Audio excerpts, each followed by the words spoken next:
Hello, everyone, and welcome to the Coaching Corner.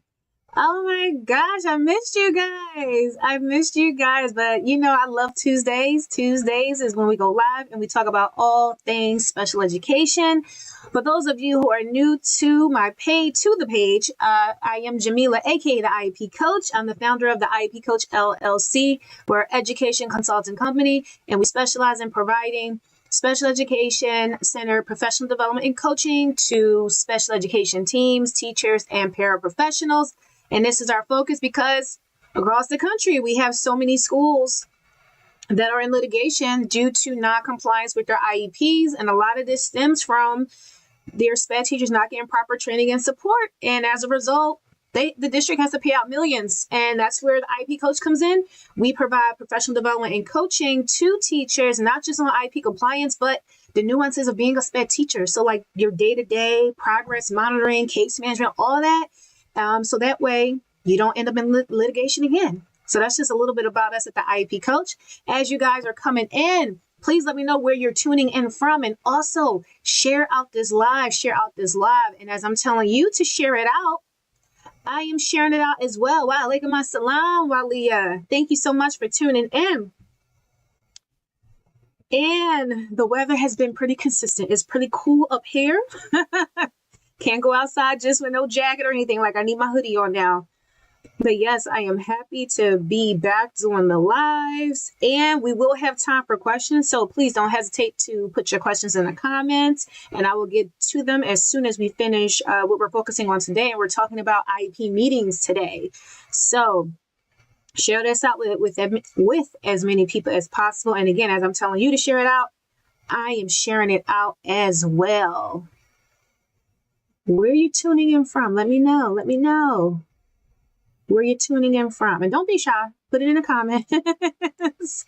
I see Philly is here. All right. I think we are good. We are clear on everything. You can hear us. I am just going to put this here on LinkedIn. I see Philly is here. All right. And we are going live on all of our platforms. So we're live on our LinkedIn, YouTube, Facebook, and Instagram. All right. So we're going to go ahead and get started. All right. Yes, we're going to go ahead and get started. So like I said, we're focusing on IEP meetings today. So I'm going to discuss how to prepare for IEP meetings. So I'm going to focus on teachers, and then I'm going to go into the parents, what you need to do to prepare for your IEP meetings. So as a special education teacher, preparation is key. So you want to make sure that you definitely have everything, that you have your draft.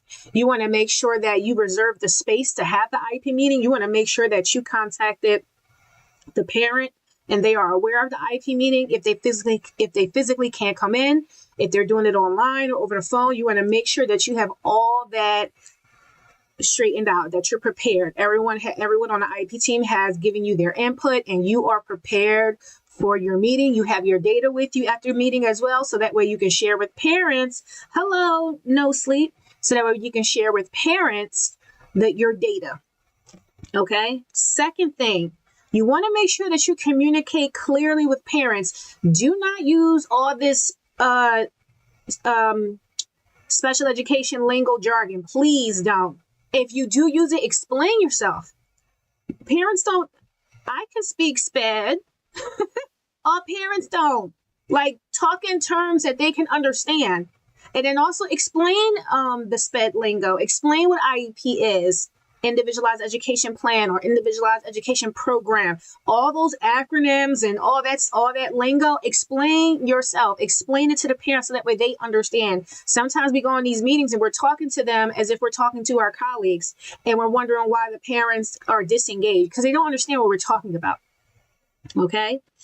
Third tip is collaboration. You want to make sure you include the parent, include the team, include the parent, the gen ed teachers, and any providers that service that student, because it's a collaboration when you are creating that IEP.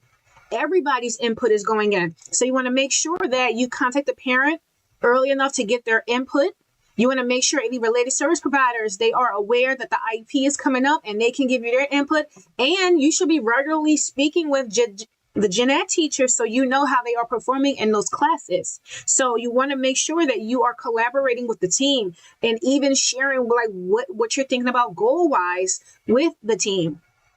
And ultimately, you want to stay, and last tip, you want to stay organized. Organization is half the battle. However you organize yourself, if you're going to use Google Docs, if you're going to make sure your files on your computer are organized, you know where your IEPs are, you know where your drafts are, you know where your progress monitoring is, you know where your student files are, everything is organized. Now, I can't tell you what organization system to use because you have to figure out what works for you, but getting a system and sticking to it, it is vital. Okay, it is vital. So for my teachers, preparing for your tips for your IEP meeting, preparation is key. Make sure you're prepared. Make sure you communicate clearly. Make sure you are collaborating with the team and stay organized. Okay. Now to my parents, first things first, make sure you have gotten your procedural safeguards regarding the IEP meeting. Make sure you have gotten your invitation to participate for the IEP meeting. Okay.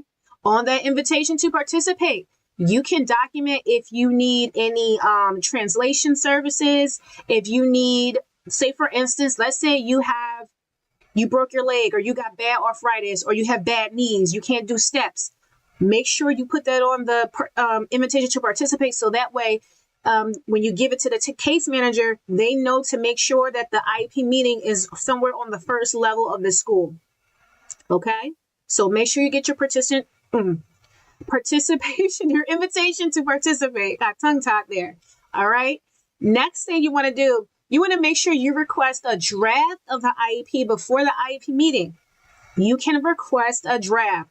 This gives you a chance to review the draft of the IEP before you even get to the IEP meeting. You can even ask for a physical copy of a physical draft copy of that, so that way you can write on this. You'll have your questions ready when you come to the IEP meeting. Okay, schools can do this for you. Don't let them tell you that they can't. They can. I did it all the time for my parents. I would give it to them about 2 to 3 days prior to the meeting. Okay. If there's anyone that supports your child outside of the school, you can invite them to the IEP meeting. I've had parents invite their mobile therapists. I've had parents invite the students. I had a couple students who had therapy outside of school. They invited the therapist. Their one-to-ones came to the IEP meeting. I remember it was one family, the sister came because the sister was the one who helped the child, who helped the student a lot. So she came to the IEP meeting. So whoever supports your child, you can invite them to the IEP meeting. Your child may have a great relationship with their coach or with a cheerleading coach or someone in the community. It could be an imam or a reverend. You can invite them to the IEP meeting because they can also give lens and some support on how the school can best support your child. And also when the student sees that all of these people from their village are there for them to support them, and they see that you are all on one accord, it really helps. Okay. At that IEP meeting, if you don't understand something, please stop the case manager, whoever's leading that meeting. Stop them. Let them know you don't understand. Don't be afraid to ask questions. Don't be afraid that you're going to sound stupid or you don't make no sense. Ask the question. Whatever is on, ask. Okay? So many times I've had parents don't ask questions till after the meeting. I'm like, why didn't you ask during the meeting? And it's because they didn't feel comfortable. Ask your questions. Okay? Don't let no one silence you. All right? And last but not least, you always want to, if a service is being recommended or the removal of a service is being recommended, always ask to see the data of how they came to that conclusion. Because the data will tell you and the data will show you if it is the best decision to remove a service or increase a service. Okay. So always ask for the data, and at the end of your IEP meeting, always ask for a physical copy of your IEP. So that way you'll have a physical copy every year, for every school year. And so that way you can see if a school is recycling goals or not, because you have the physical copy. Okay. So make sure you get your invitation to participate. Okay. Make sure you request a draft of the IEP. Make sure you invite whoever is supporting your child outside of school to the IEP meeting, who will be a great support. Make sure you ask questions. Always ask for the data if they want to remove a service or add a service, and always request a physical copy of the IEP. Okay. So those are my tips for preparing for IEP meetings, whether you are a special education teacher or a parent. All right. Does anybody have any questions? And it doesn't have to be about the IEP. If you just have some Sped questions, we are here for you. We are here to support you. So go ahead and put them in the comments. If you have any questions, please put them in the comments right now. I'm also going to put in the comments, we have our IEP in a nutshell workshop coming up. It will be November the 26th at 7 p.m. Eastern Standard Time. It is back by popular demand. If you are a parent, teacher, related service provider, or administrator, you want to learn more about the IEP, get a understanding of the main parts. This workshop is for you. You don't want to miss this. You can get your burning questions answered, and you'll be ready for your next IEP meeting. You're going to be an empowered team member for your next IEP meeting. So I just dropped the link in the comments. If you are on Instagram, you can click the link in our bio. Go ahead, no sleep. Just go ahead and type your question. Go ahead. And I know it's going to take a minute. You're typing. So go ahead, ask your question. If you are on Instagram, you can click the link in our bio. The link is there. Also, we have our November special going on. So you want us to get into your school, whether it's a charter school, public school, private school. You want to get some Sped-centered professional development for your teachers and your staff.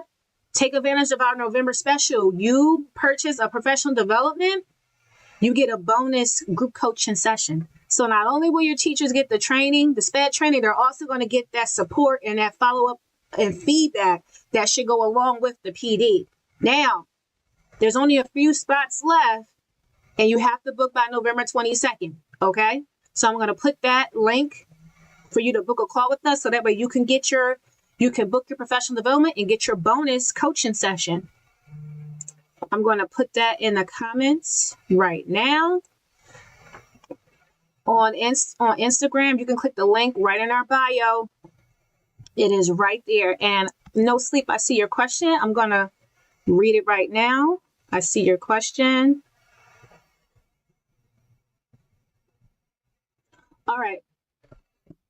So I have a 30-day IEP meeting coming up this week. However, it's with a school that I don't want my daughter to go to, but they keep telling me I have to let them do the IEP. Is this true?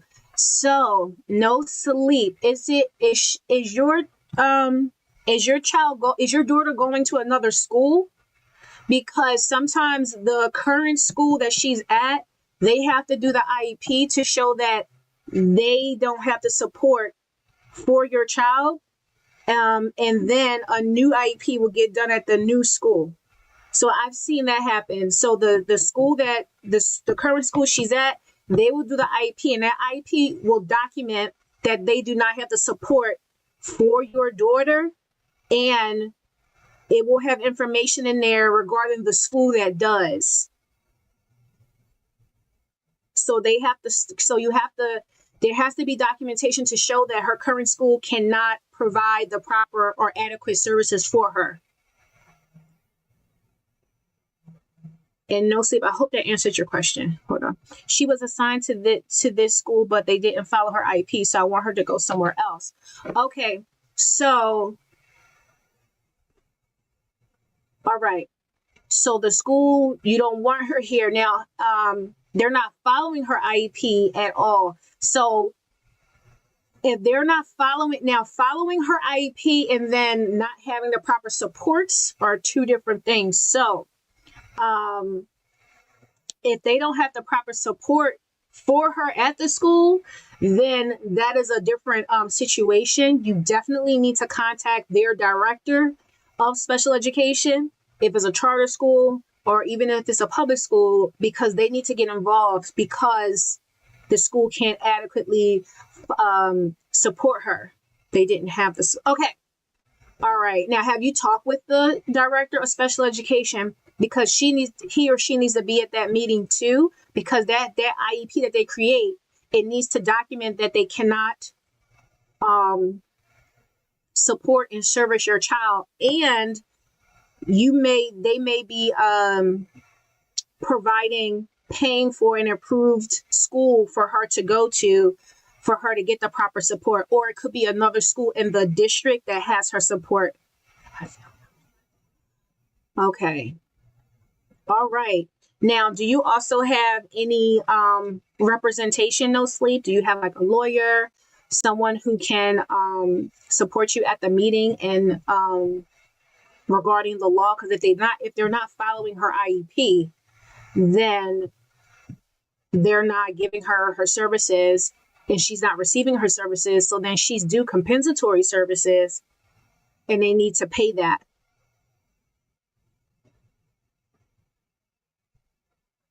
Do you have any support?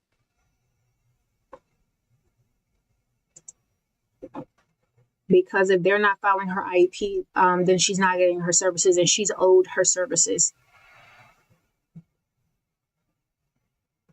Well, today I spoke to who said they. Okay, so no sleep. If they don't have the proper support, that IEP that they are going to do, it needs to document that they cannot provide the proper service for your daughter. And it's a possibility it could be another school in the district that can, and they would need to provide transportation for her if it's needed to get to that school, or if that learning network cannot provide the proper service to your daughter, then they need to get a school that can. So, for example, we supported a parent. The school she was at could not adequately support her child, and they were not giving her all her services. So they had to pay her all the compensatory services that she missed, and that was in a trust. And they paid for an approved private school for her to go to because they did not have the services and support at their school and they weren't following her IEP.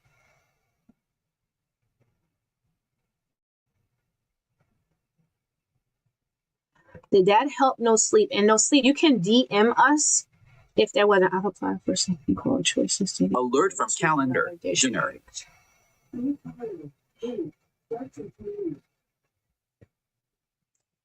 I've applied for something called choices to get her moved to another district. Oh, that's good to know. Okay. I hope this helped. If you have a further question or another question, no sleep, you can DM us. And then I can just give you a direct voice note, and also if you need. Okay, I'm glad we were able to help you. If you need I have a list of lawyers too. If you want me to share that with you, I can definitely share that with you too. If you would like, if you need legal representation, and anytime you're dealing with a school not having the support, and they're not following the IEP, I highly recommend for parents. I'm like, please get legal representation, because it's a shame, but sometimes it takes you showing up with a lawyer for schools to do what they're supposed to do for your children. And don't feel bad about it, parents. Always keep your child's needs at the forefront, and that gives you the courage to do what you need to do for your child. Don't feel bad about it or anything. All right. Any other questions? Please put them in the comments. Any other questions? Put them in the comments. All right, let me check everywhere. Okay, I don't think we have any questions. Let me go back and double check. All right. Thank you. My neighbor told me about you and I'm very grateful. Oh, what part? Well, you don't got to say exactly where you live, but where do you live? Are you in Philly? Are you in Jersey, Maryland? Where are you? And tell your neighbor, thank you.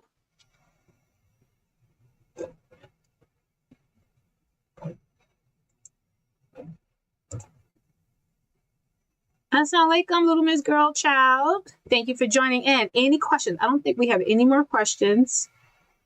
And anyone who missed, we have our IEP in a nutshell coming up on November the 26th. This is free.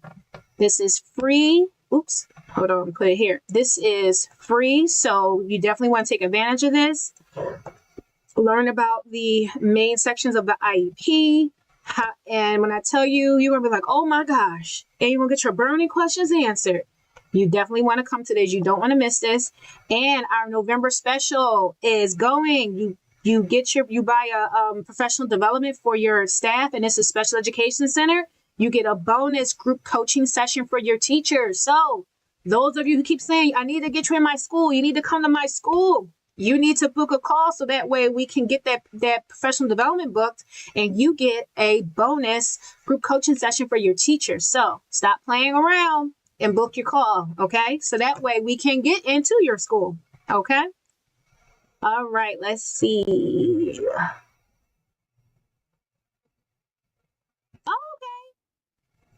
Okay, cool.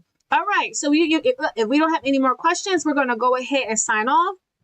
So I already put the links. If you are on Instagram, you can click the link in our bio. The link for the November special is there. The link for the IEP in a nutshell workshop, it is there. So go ahead, take advantage. You can share it with other people. I had someone come in our DM today. We shared the link with them today. I saw a bunch of people registered today. So definitely go ahead and take advantage.